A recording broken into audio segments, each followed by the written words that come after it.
We're back. Hello, Mrs. F1. Hello, Mr. F1. How are you? I'm good. Happy New Year. Merry past belated Christmas. Yep. Guys, we're back. Hi. Hello. Hello. And if you guys are watching us on YouTube, which you should be, and if you're not, we're in our cool new space. That's right. Recording right now, which is very exciting. Yeah. The reason we took a little break, obviously the holidays, everyone was very busy, but we moved officially to Boston. We did. That's where we are right now in this very room. So if you want to see where the heck we're sitting in, it's a pretty cool room actually.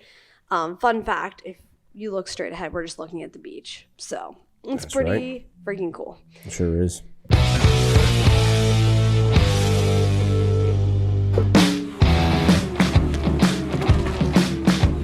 The holidays, I feel like, are always draining, but I feel like the F1 drivers, this is like the time of the year where they're all having the time of their lives. Well, they should. It's a grueling season, so they should be living it up when they're done. Yeah, definitely. I mean, we see Christmas parties. Charles Leclerc's been skiing his little heart out.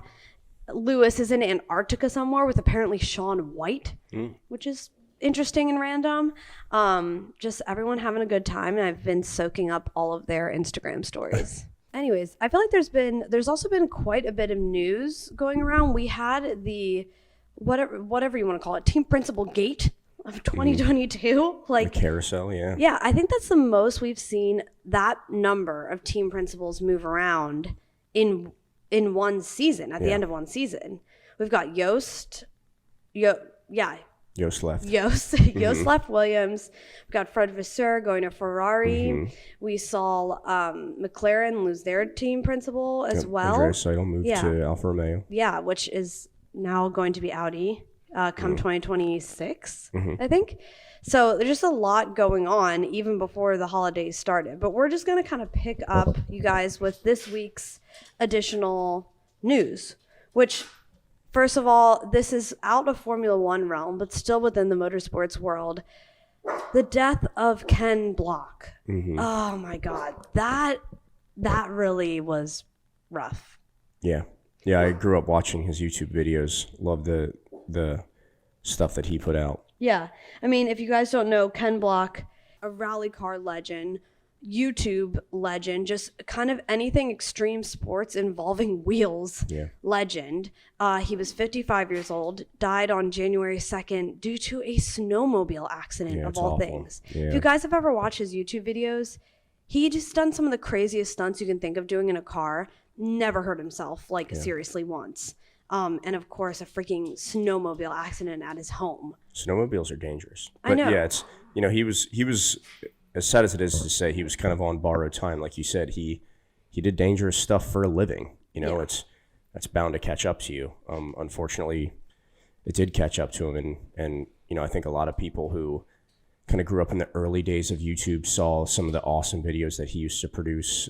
He was kind of like Red Bull's dream. Like he just did extreme stuff and filmed it and looked awesome. And I feel like Red Bull kind of took a page from his book and just to do extreme stuff as much as they could. And it's sad that we're not gonna be able to see any of his content anymore. I know. He really truly kind of birthed this genre on YouTube of just extreme motorsports videos in a cinematography way. Yeah, for sure. He really did kind of pioneer that whole thing on YouTube. If you don't, but obviously he's a legend in his own outside of that.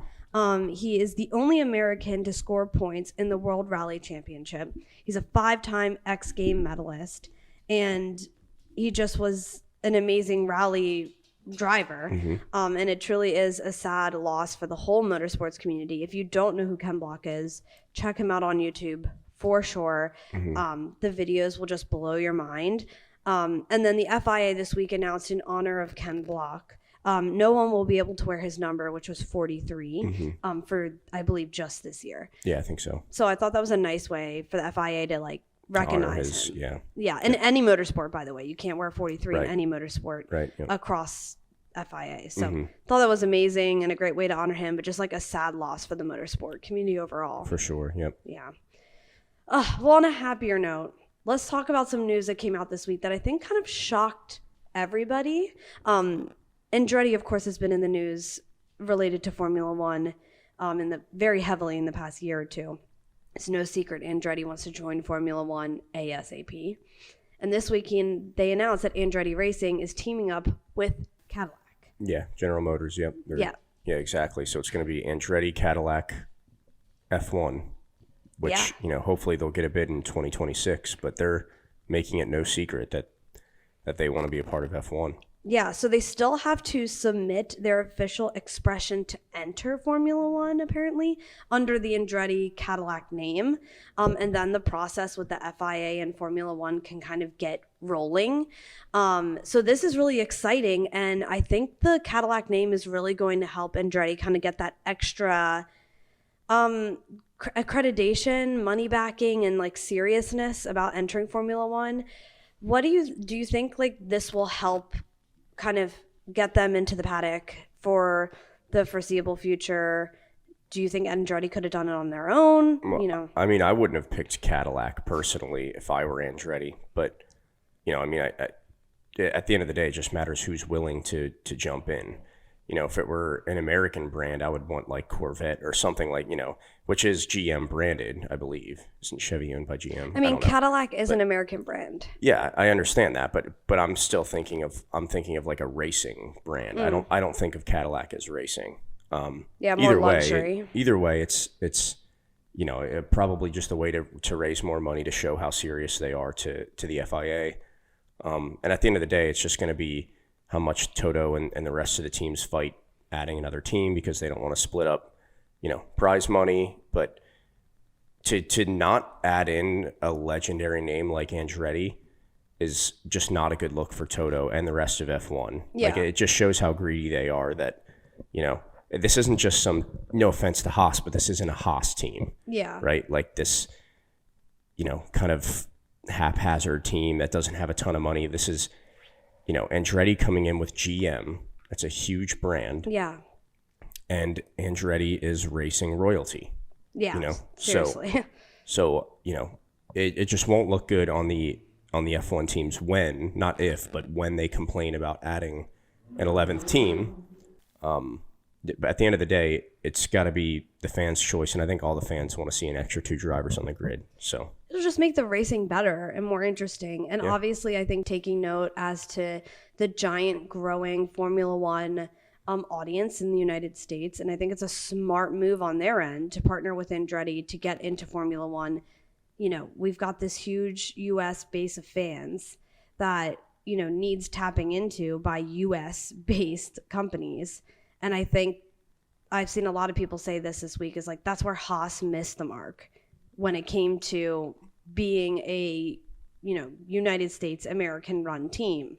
Hopefully like a big brand like GM, Cadillac coming alongside, partnering with Andretti to come into Formula One will kind of give them that extra, okay, we're serious about this now. We're not just coming in by ourselves. We're coming in with a huge player. Like Gene Haas was wealthy. And, he was able to bring the Haas team in kind of by itself. Yeah. But, as we're going to bring up next, that obviously they can't really do it just by themselves. Yeah. But this is a, like you said, it's a serious company that is joining with them to make sure that they can get into F1. So, I don't think there will be any issues from the FIA side of accepting them into F1. It's just whether or not the other F1 teams allow that to happen. Yeah, it's going to be definitely, I think, pulling teeth. But we know that FIA president, as of January 1st, has given the green light to his team, the Formula One president, to start proceeding with procedures to help bring in other teams into Formula One, to start looking into some of those applications, seeing who's serious. So all signs point to good things for Andretti at the moment, which is great because I feel like this year their kind of pursuit of going into F1 has really gone nowhere until this point. Yeah, it's just been a bunch of talk, but hopefully that changes now. Yeah, let's hope so. Speaking, like you said, we were talking about Haas. Do you think Haas missed the mark? Now, if Andretti comes into Formula One, they have undoubtedly made it very clear that they want to be an American team on the grid. They will have an American driver, they said, in one of their 2 seats. Yep. Do you think this has really this is going to like take that F1, your American fan base out from under Haas's feet. Yeah, for sure. I think, unfortunately, Haas entered F1 when F1 was still not very popular in America. So to brag about being the only American F1 team didn't really mean much back then when not a ton of Americans were watching. I mean, they lived through the portion of the huge growth in America, but somehow decided to like join Russia and all of that, which was like arguably the worst thing you could have done. And I'm positive that if Andretti joins F1, all American fans, including myself, are going to jump ship to Andretti. Because Andretti, like I said, is racing royalty. I mean, the guy's a legend. Gene Haas is also in a way. Well, yeah, and in Not NASCAR, himself. and of course, but you know, in American racing, he is a legend. But, Yeah. I mean, Andretti is a legend wherever you go. He won an F1 championship. You know, he raced in NASCAR, raced in IndyCar. He's done everything. So to me, it's a no-brainer that I would jump to Andretti, especially if I know he said Colton is like his number one right now, and he wants an American driver. If there is an American team with one American driver, I would be shocked if I wouldn't be shocked if Haas loses like 90% of their fans. Yeah. And I think Haas just missed the mark on marketing themselves as an American team. You never really saw them kind of wear that proudly at all. The only time I ever saw them kind of like promote themselves as like an American team was around the Austin GP. It's the only time I ever see that team kind of be like, we're American.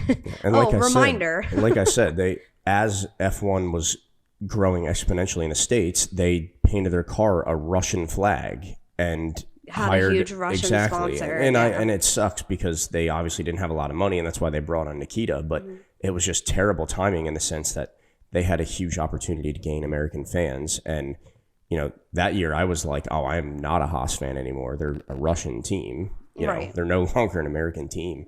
So they missed the train. Yeah. Well, something that happened with Haas this week that was also kind of surprising. Honestly, I didn't see this coming either. We had the Andretti Cadillac surprise. And then shortly after that, we had the announcement of Haas and MoneyGram. That's right. Yep. Coming together. Never heard of MoneyGram before in my life. Maybe I'm just old, and maybe all the young kids know exactly what MoneyGram is. But they will be known now as the MoneyGram Haas F1 team. Yeah. So this is great. This looks like a legitimate. What is MoneyGram? I know you like looked into it. Yeah, I looked it up. They actually have been around for a while, and I had never heard of them either. But they're just like a peer-to-peer money sharing thing, similar to like Venmo or PayPal, Cash, PayPal, something like that. That's what it seemed like to me. I didn't do a ton of research on them, but they're a multi-billion-dollar company, so it seems like there is legit backing to Haas for the first time in a little bit. You know, that isn't Russian oligarch or English energy drink based nonsense, right? You know, finally they have a decent backing. If there was an award for the worst luck of title sponsors, Haas would win the award.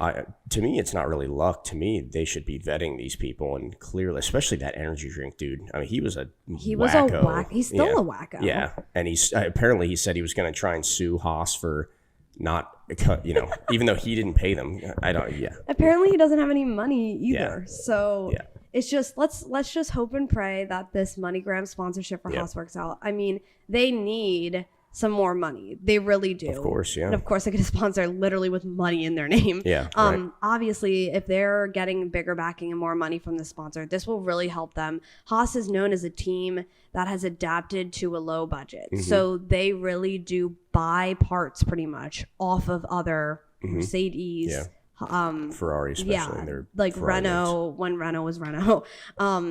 To basically put their car together like a Lego piece and get the pieces to work together. And that's great for efficiency when it comes to money. Not so great for building a car with high performance. Yeah, a competitive car. That's never going to be a car that's competing for a win. No. You know, and hopefully with MoneyGram, they can, you know, with MoneyGram coming in and with the cost cap, I assume as more teams get in, the cost cap will get lower.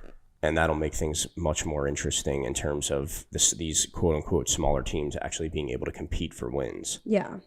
Yeah, we'll see. But hopefully it does help them out. I mean, I think we saw a glimmer at the beginning of the 2022 season with Haas as to what they could be. And we saw that when they first entered Formula One. They did amazing, actually, right out of the gate. But ever since then, it just has been not great for them. So hopefully we'll see this bring on an era of consistency for Haas. Because I think that's also been a problem. When like your whole front office and your team principal's consumed with trying to get more money and like dealing with sponsors dropping out and losing like frankly millions, that distracts you from like what you're actually going to win a race. Yeah, exactly. So hopefully this just is a little bit of calming of the storm for that team. And maybe some more luck. Maybe MoneyGram will be a lucky charm for them. Yeah, hopefully. Who knows?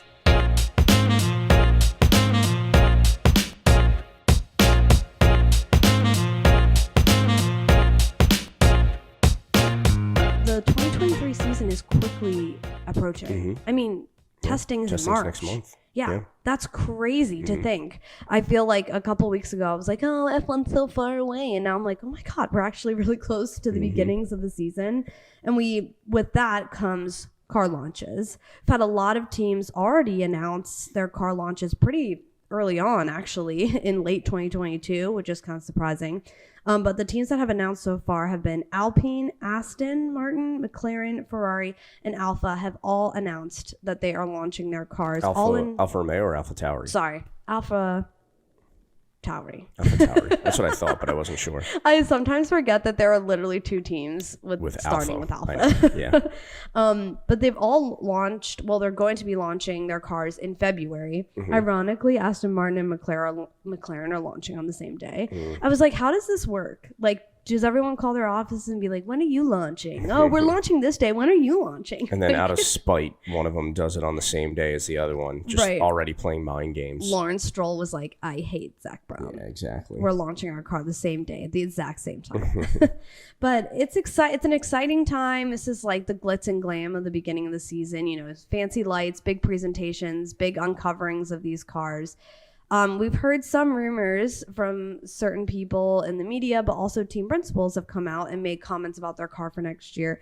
Red Bull's car is rumored to be 3 kg lighter than last year's championship winning car. That's pretty impressive. 3 kgs on your chassis weight, that can help out a lot. And when your car is already fast, like that's going to give you an advantage. Yeah, I mean, I'm not too surprised since the cars aren't changing that much from last year to this year. You know, they don't have a ton of stuff to adapt to in order to try and catch up. So I'm not surprised that they're able to shave some weight off the cars. I'm interested to see, since in the middle of the season, Aston Martin had that like strange wing that everybody was thinking of trying to copy, and then FIA blocked it for this upcoming year. I'll be interested to see if any of these cars have some interesting interpretations of the rules, right? That's where all that stuff comes from, where, you know, maybe we'll see a front wing or a back wing that looks drastically different from the rest, and see if all the other teams try and copy. Yeah. And it's just interesting to see too, because this is a time of year where you just hear a lot of stuff. Obviously you're not seeing anything, and we really won't know until the first race. Like, testing is great, you know, but how many times have we seen cars during testing? It's been like, oh, that looks really fast. Right. And then we get to the first race and we're like, oh, just kidding. Not that fast. I.e. Mercedes. Yeah. But Toto Wolff came out and did say the W14 will be full of surprises, whatever the heck that means. So their car is going to be called the W4? Is that the W14? W14. Yeah. Okay. That's what it's supposedly going to be called. Gotcha. But he said it's full of surprises. Well, I'm sure it'll be better than whatever the last one was, because that one was not very good on their standards. Yeah. Mercedes definitely needs to come out blazing this time. Obviously, they have a year of this new generation of car under their belt, and we know Mercedes are masters at adapting. We saw them do it through the 2022 season. They just got better and better and better. Do we think the Mercedes will be competing with the Red Bull again? I don't think so. I think the cost cap prevents them from catching up. I think that their success in the 2010s with a turbo hybrid car, they spent $40 million more than everybody else, according to some reports. So I don't see them catching up. I hope they prove me wrong, because I'd love to see George and Lewis competing, but I still think the Red Bull's going to dominate. Interesting. I don't want to say anything just yet because like I think Mercedes can be underestimated sometimes, just because they've been so dominant, and then this year they weren't. To me, it's just like this team has proven time and time again that they can win. So I don't want to underestimate them and just say, oh, Sure. just because they weren't good last year and they don't have buckets and buckets of money, they still have really, really intelligent engineers Yeah, they're and German. an amazing team. And an amazing team. So I wouldn't underestimate them or count them out just yet. But I do think they need to put in a lot of work in this. Yeah, I'd be interested to see if they do get close, is Red Bull going to cry foul and say, look into their finances? Just like, I could totally see Christian Horner, if Mercedes catches them, being like, they're spending more over the cap, And, Christian Horner's like, I saw crab legs at their lunch last week. Exactly. There's no way that's within the cost cap. Right. Yeah, exactly. Toto Wolff eats lobster every day for lunch. There's no way they're not breaking their catering budget. Yeah, I mean, we'll see, of course. Another report, too, Ferrari has come out and said they are very happy with the progress of their car. Okay. I mean, I don't know how, that Hopefully Ferrari the will Fred never, Vasseur-led ever... Ferrari will be different because they're just a laughing stock. I'm sorry. I mean, it's like, I don't know how to explain it. It's almost like... don't ever speak against Ferrari ever, no matter what. The car could be on fire behind you and people would be like, your car's on fire. And they'd be like, no, it's not. It's perfectly fine. Yeah, it's the best car in the world. Right. But they did say they've been able to kind of solve a lot of those power unit issues that we were seeing last year. Cars lighting on fire. Like causing the DNFs the gearbox that just they had. power unit just completely failing. And they've had to turn the power unit down in order to stop that from happening last year. They have said they've been able to kind of solve that problem now going into 2023. And we knew that car was fast. When it was able to perform, when it was the power on that power unit was turned all the way up, it was quick. Charles won the first 2 races. Yeah. So, it's not a bad car. It was an unreliable car, and it didn't adapt well, but it wasn't a bad car. No, it wasn't horrible, but again, it's Ferrari. I don't know how much. I'll believe it when I see it. You believe it when you see it. When we see the red car on the podium. Yeah. The or red not suits. on fire. Or not on fire. Yeah. The red car not turning orange. Yeah. Who do you think, testing I think is always an interesting time because obviously you never really know 100% what the teams are testing on track at the time. So you could be looking at their times and be like, oh my God, they're so slow. But you have no idea. They could be testing something that they don't need to be going very fast. What are your expectations for testing? Who do you think is going to stand out? Because it's coming up soon. And I know we have some thoughts in the back of our head about it. I mean, to me, I guess in terms of, who would be better than their car last year, I would think the two that I expect to be better are Mercedes and Aston Martin. And I say those two things because most recently they have come out, they've been ballsy when it comes to, interpretation of the rules and making things that are very unique and forward thinking. Mercedes came out with DAS or DAS system, whatever they called it.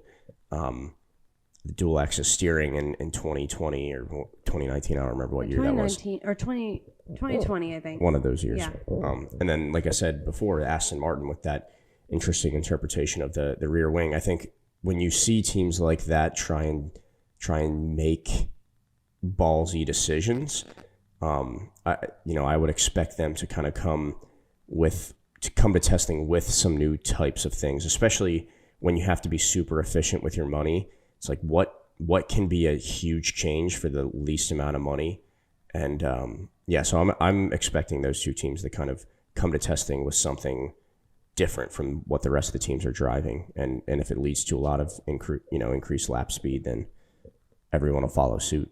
Yeah, I really do think that we're going to see a refreshed and new Ferrari team.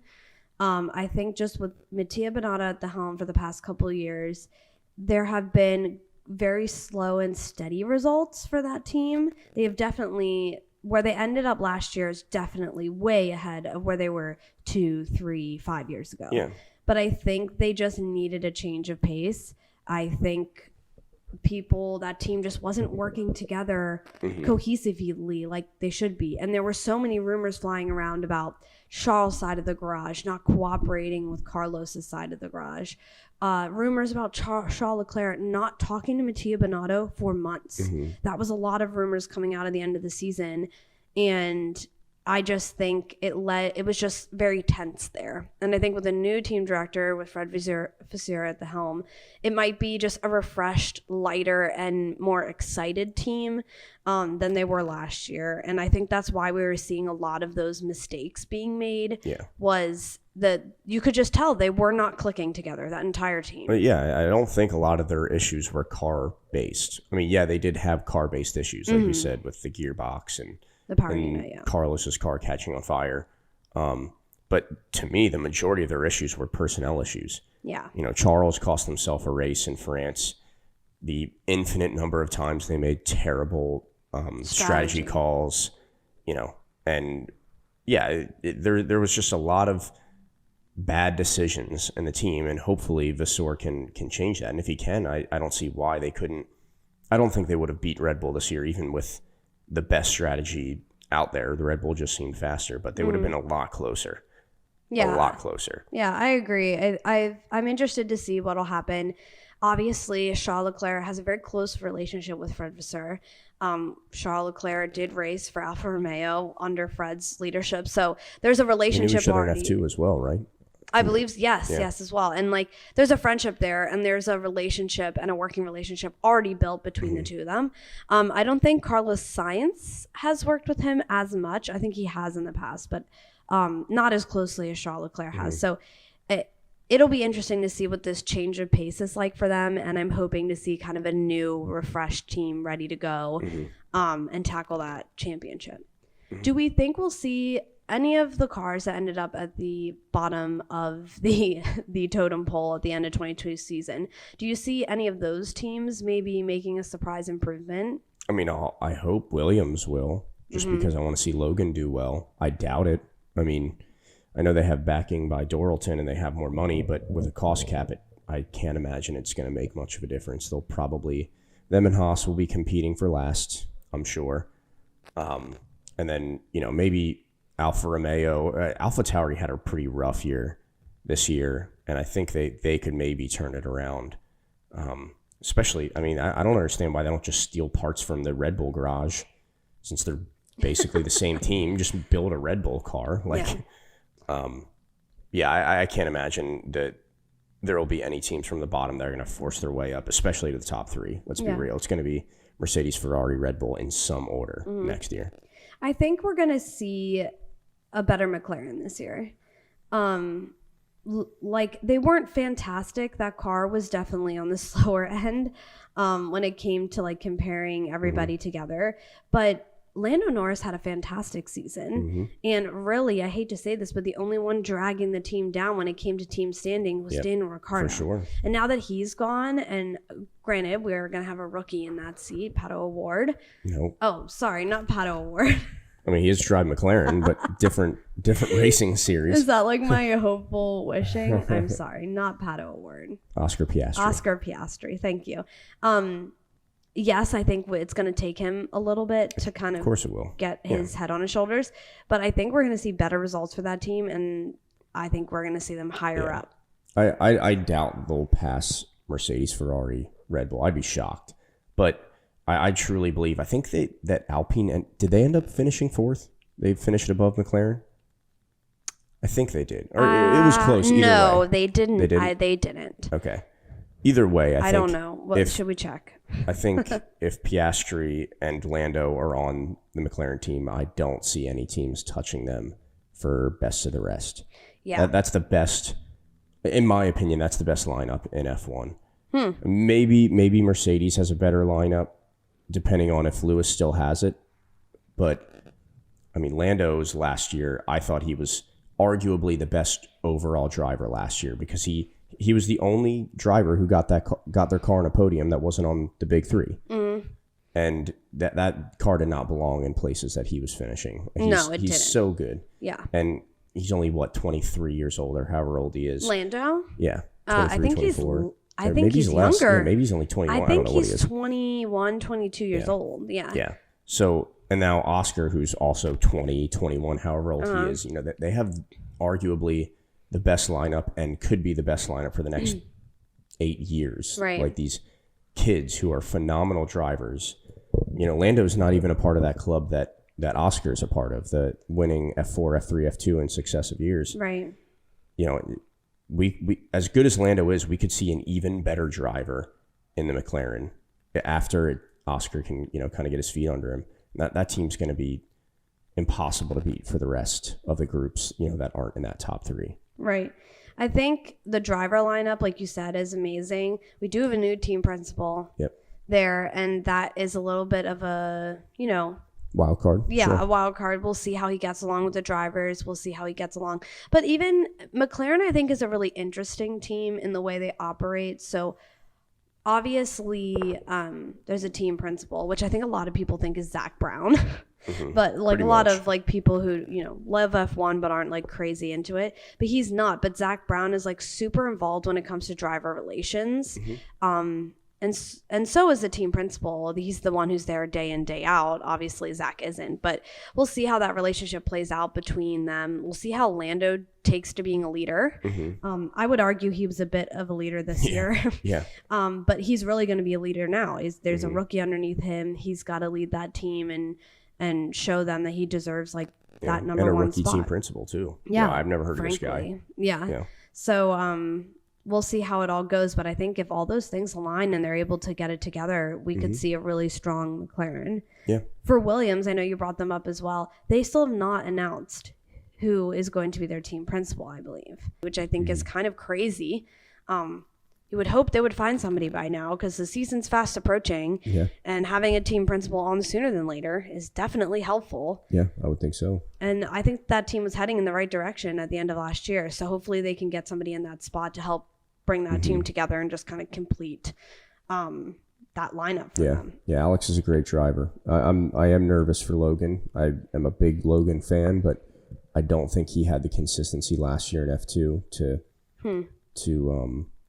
really kind of knock the doors off on F1. Yeah. It was almost like Williams just kind of thought they had to Right. go with Williams. He was their best Williams Academy driver. Well, I think they saw a chance to scoop up a talent quickly. Well, he was already on their driver academy. I honestly think another year in F2 would have been really good for him. But I'm just excited to see an American in F1. I think most American fans are, and we'll just have to see how quickly he can adapt to this car and be a teammate with Alex, who, like I said, everybody knows he's a really good driver. Yeah, Alex is great. Unfortunately, he's just never been in a crazy fast car besides that short stint at Red Bull. Yeah, and of course, being the second car in Red Bull, I don't judge any driver. Look at Pierre, look at Alex. Like, they're both fantastic drivers outside of the second Red Bull car. Yeah. Like, to me, that shows more of a Helmut Marko issue than a talent between Alex and Pierre. Maybe it also shows just how freaking good Max is at driving. But Sorry, for all of you, if you're not watching on YouTube, our dog is here with us. And as Matt was talking so adorably, she came and sat next to me. So pause the podcast right now, go to our YouTube and look at our adorable dog.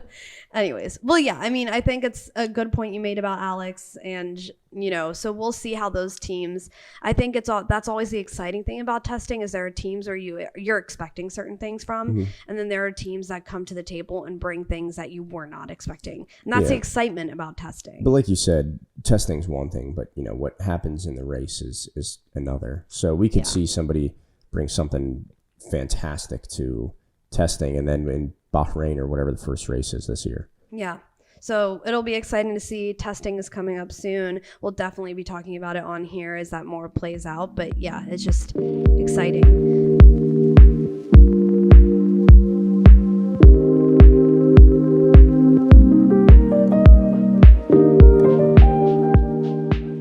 thing I wanted to talk about that is directly around Formula One racing related. So a couple of weeks ago, it was announced that the Chinese Grand Prix would be canceled and taken off the 2023 calendar, and they said they would be replacing it with another race. Obviously, China has very strict COVID-19 laws. Basically, up until a couple weeks ago, like nobody was allowed in the country, and if you were, you had to do an intense quarantine, and it's frankly crazy. Yeah, well, they're not doing great now. I mean, their COVID numbers are through the roof. So for me, it seems strange that they're trying to fight to get this race back when COVID's actually at its worst now. Right. So basically, for all of you who maybe don't know or don't keep up with China, they basically had very strict COVID-19 laws when it came to entering the country. That is when F1 and China made the decision that, you know what, this isn't realistic. We can't do this. Well, a couple weeks ago, China lifted a majority of those restrictions, allowing it and making it easier for people to travel to China and come to China, which then was like, oh, okay, this could happen. This race could happen. But F1 in the meantime was like, wait, hold up. You said we weren't going to do this race. So we're already talking to Portugal and Portugal's like down for holding a race. And now China's like, but wait, like, no, come back. What? This is awkward. Didn't I predict Portugal too? We talked about the fact that China did. was canceled, and I predicted Portugal. I don't think it was that crazy of a prediction. I think everybody wanted Portugal. But yeah. In my opinion, this is an easy call. Portugal. Sorry, China. That's it. I agree. I mean, poor Guan Yu Zhou. I feel bad for him as well. The man just wants a home race. Just give him a freaking home race. But in hindsight, like the way China's been handling COVID-19, I could see them completely closing down again, and then F1 would be stuck in the same situation. So it's just a little awkward because it's like, we gave it to you, then we took it back. We gave it to them, but now you want it back. Yeah. To me, this is a no-brainer. This should go to Portugal, and then hopefully next year numbers are better in China. They're not as, authoritarian. That probably won't happen, but basically they'll just be willing to let people actually come watch the race. Yeah. Knowing that, yes, COVID might be present. You just have to deal with it. That's what the rest of these places are doing. Right. It is what it is. We're living with it. So, they've already decided to cancel China. Give it to Portugal and tell China that we'll race there again next year. Right, 2024. Yeah. I agree. I think everyone would be excited for Portugal. Like I think it's an exciting track. Yeah. I think it's an exciting place to race. Very cool track. Yeah. So I think hopefully we'll see, and F1 will announce like the official word on that. But it's just kind of like an awkward situation. Yeah. Well, we know F1 likes to choose money over, morality. So God only knows what this is going to result in. That's very true. Yeah. I don't know. They made a good decision via Russia. So it took Russia going to war with but then they let the drivers drive in Saudi Arabia with bombs going off 5 miles away. So it's, you can never really predict the FIA and F1's movements, but we'll see. Hopefully they'll make the right decision and we'll go to Portugal. There's one last thing I want to talk about, F1 news related. F1, I want to say 3 weeks ago, announced that they would not be allowing drivers to make any political or religious statements without the F1's consent and agreement. They apparently have said this has always been a rule. It's just never really been enforced. Now, I did know, when Lewis Hamilton would wear a different shirt, he was getting fined. And he just accepted the fine. Yeah, every time. And honestly, I think that's what's going to happen in this situation. These drivers are going to be like, if I want to say something politically on the FIA or on the F1 stage, I'm just going to pay your $10,000 fine. Yeah, but not all of them make Lewis Hamilton money. It's probably really easy for Lewis to just hand over a $20,000 fine. But, that's true. Maybe a guy like, I don't know who's getting paid the least, like Zhou Guan Yu, maybe him getting fined $20,000 a race, like that's just not really feasible, right? So, yeah, I don't know. All I can say is God bless the USA, because this would never happen here. I don't know. I just think I don't really understand why the FIA is all of a sudden deciding like, oh, we should really enforce this rule that apparently they've had. Yeah, it's because they don't want to offend the morally questionable people who, back F1. Right. Yeah. AKA the Saudi Arabian partners. Exactly. And it's not just F1 that is, there are teams also very entrenched with the Saudi Arabian money. McLaren is basically owned by the Saudi prince at this point. So it's just interesting to see that come out and that statement come out. And I was like, did they just wait for Sebastian Vettel to leave to do this? Were they he's going to make a big deal out of this, so let's just wait till he's gone and then we'll do it. Yeah, right. Although Lewis will probably make a big deal out of it too, so who knows? I don't know. It just seemed weird. Kind of disappointing. Not kind of. It's disappointing. Very disappointing. A disappointing move by Formula One and the FIA, but and look, this is something that bothers me. It's going on with FIFA too. It's this is a Western organization, right, with Western values. No offense to I don't care about anyone's religion, but there are certain things that go on in the eastern part of the world that is just not acceptable to Western values. Right. Treating women differently. That's not acceptable to us. Well, just straight up. And I'm sorry, if you are in the East and you want to join this Western valued organization, accept the fact that we have Western values and we aren't going to compromise on them. Right. You can't treat women differently, among other things that, are problematic in our view. It's just stuff that drives me crazy that, we shouldn't be bowing down to people who, are just funding this stuff. Right. And doing things that are frankly, it has nothing to do with religion or values. To be honest with you, a lot of the things that some of these backers participate in are more just human rights situations that should be. That we've all agreed are things that should be, mandatory in a modern world, and they're not over there. And I'm sorry, that's not something that should be compromised. But again, we know the F1 and FIA, they speak in dollar signs, not just them, right? I don't want to throw them under the bus. Every organization, speaks in dollar signs. But at the end of the day, it's just frustrating as people of the Western world seeing this kind of stuff where I can't wear a shirt that says, support women's rights or LGBT rights in Saudi Arabia because we don't want to offend them. Yeah. Come on. And then ironically, F1's motto, we race as one. It's a joke. It's a joke. We race as one as long as you tell us about that one and we approve it. Then we race as one. We race as the one who gives us the most money. One as in the winner, numero uno. Yeah. Oh my God. But just disappointing. Anyway, tangent. Tangent. Sorry everyone, but it had to be said.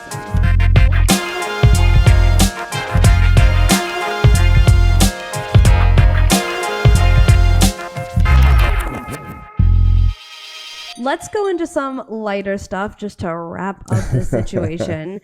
Like I said at the beginning of this, I love this time of year because you see F1 drivers living their best lives. They're finally off the clock. They have a break. Of course, they're still working hard and working out, which we all love to see. But, we get to see them kind of just doing things that they want to do that aren't Formula One related. Speaking of, Valtteri Bottas is slowly becoming one of my favorite humans on the face of the planet. If you don't follow him on Instagram, you need to. He is living his best mullet hair, beer drinking life right now. Him and his girlfriend have been traveling, frankly, all over the world. Yep. Did you see, I think I showed you, the video of him walking through what seemed to be a beach restaurant? Right, in a Speedo. In a Speedo. Yep. And just strutting his stuff. Yep. What a man. A man. That is just, there's too much man there. I mean, also his love for biking, frankly, I think it's because of his girlfriend. So if you don't know, Valtteri Bottas is dating Tiffany, who's an Olympic biker. I guess that's what the technical term. I don't know. She bikes very fast and competitively. She's very good. She's very good. And it seems like Valtteri has fallen in love not just with her, but with biking as well. They've been in New Zealand. They seem to be biking every single day, doing these amazing hikes and trails. I think, Valtteri Bottas last year. Valtteri butt ass. Yeah. With his picture of his bare little butt in the river. He's just becoming one with nature. He's becoming one with his soul, one with the road. Yeah. I just love seeing. We all love it. We all love it. I mean, it's fantastic. Somebody else who's been living it up, not surprisingly, I guess, Daniel Ricciardo. Yeah. He's been it seems to be back in Australia, having a great time. It was reported this week that the compensation that he received from McLaren was a total of $18 million. Wolf. I'd be partying too. Yeah, I'd be pretty freaking happy too. I'm like living my best life on $18 million. Heck yeah. So he's been having a great time in Australia. You know, speaking of him, I've seen a lot of people out there think that Checo's going to lose his seat halfway through the season and that Danny Rick is going to replace him. Yeah, that's like a rumor. That's insane to me. No offense to Danny Rick, but like their years last year are just not comparable. Yeah. Of course, Checo wasn't as good as Max, who is. Mm-hmm. Checo had a good year, much better than Danny Rick. Yeah. So I think this is just wishful thinking for big, people who are huge Danny Rick fans. I would be shocked if Checo loses his seat. He'd have to be driving terribly for that to happen. I think the same thing, but we've seen Red Bull's track record with that second seat. Yeah. Everything for Sergio was going hunky-dory until mid-season. And I think that's when he saw the real Red Bull and was like, oh, at the end of the day, I'm just a pawn in Max's game for you guys. Mm-hmm. So I could believe the side of that rumor that Sergio Perez could leave that seat early. It's very, for me, that... Yeah, because there's nowhere he would go. He'd be out of F1 if he left that seat. But I don't see Daniel Ricciardo taking his place. I was going to say, there's like Ayumu Iwasa, I think, is a phenomenal driver, and he's a Red Bull junior. Mm-hmm. Liam Lawson had a really good year last year. He's a Red Bull driver. Right. I'm drawing a blank on some other ones, but they have one of the most like established junior teams. So why would they go with 30-something-year-old Danny Rick when there's F2 drivers that are, Yeah, but they're not usually known for just throwing an F2 driver in that Red Bull seat. They usually like to put them in AlphaTauri, see how they swim in the water. That is a good point. But yeah, and it's an interesting rumor. Yeah, I guess you're right. Probably, if anything, they would boot Yuki or De Vries, whoever's having a worse year, and put the junior driver in that seat before they would go straight to it. That's a good point. It is a bit of a crazy rumor. Is it impossible? No, nothing's impossible, but I am highly doubtful. I am too, but you never know. We're talking about Christian Horner and Helmut Marko here. So these two. Darth Helmet. Yeah, Darth Helmet. Yeah. Oh my goodness. Well, we talked about Bottas and Tiffany. Another couple that I'm currently obsessed with right now, Alex and Lily.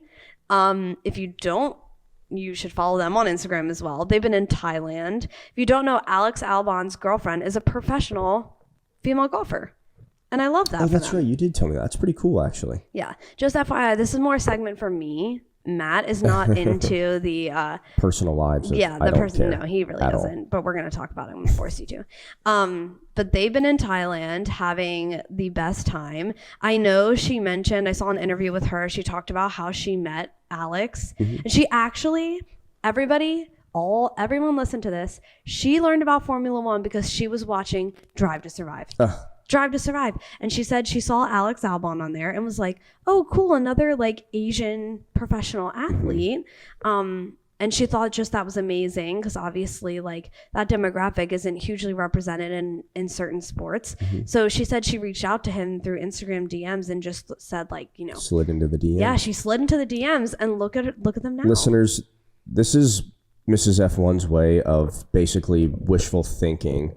Charles Leclerc, she can just slide into his DMs and leave me for him. Charles Leclerc is single right now, but this is wishful thinking. That she heard that story and she was like, "So you're telling me there's a chance?" So you're telling me there's a chance? Yep.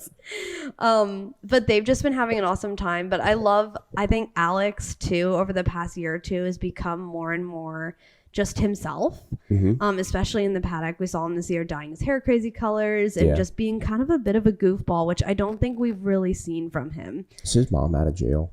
She was in jail for a little bit, right? Yeah, his mom was in jail for a tad, like but that was years ago. Yeah, something like that. Okay, we're gonna let's forget about that. I hope she is. She seemed like a really nice lady. They interviewed her on Drive to Survive, I think. Yeah, it seems like one of those situations. Felt really bad. Yeah, it seemed sad. Like one of those situations where like it was like I have to do this to feed my children. Yeah, exactly. Anyways, okay, we're gonna forget about that.